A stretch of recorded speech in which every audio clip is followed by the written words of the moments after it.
ბას მიიღებენ როგორც ქართველი, ისე უცხოელი სპორტსმენები 25 ქვეყნიდან. შეჯიბრის დაწყებამდე გაიმართა პრესკონფერენცია, რომელზეც 25 ოქტომბერს დაგეგმილ მსოფლიო პირველობასთან დაკავშირებით მედიისთვის გაკეთდა განცხადებები. გამარჯვებული სპორტსმენებისთვის განსაზღვრულია საპრიზო თანხები.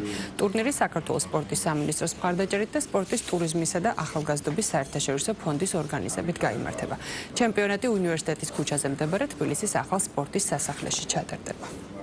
ისტორიული ფაქტიც იქნება, რომ პირველი მსოფლიო ჩემპიონატი ტარდება და რა თქმა უნდა, შინაგანაც ძალიან მინდა რომ პირველი ვიყო, მონდომებული ვარ და ამისთვის თავს არ დავზოგავ. ქართული იდენტობის ტურნირის, ქართული ჭიდაობის ტურნირის მასპინძლობა მსოფლიო ჩემპიონატი და ქართულ ჭიდაობაში არის განსაკუთრებული მოვლენა და რა თქმა უნდა, განსხვავებულია ჩვენთვის ის პასუხისგებლობა, რაც ამ ტურნირის მასპინძლობას და ორგანიზებასთან უკავშირდება და შესაბამისად ყველაფერს გააკეთეს ფონდი იმისთვის, რომ ეს ტურნირი იყოს ერთ-ერთი ყველაზე მაღალ დონეზე ორგანიზებული. ყველა ქვეყანას აქვს თავისი ეროვნული ჭიდაობები. როგორც ქართული ჭიდაობა, ისე არის ყაზახური, უზბეკური, იაპონური, რა ვიცი.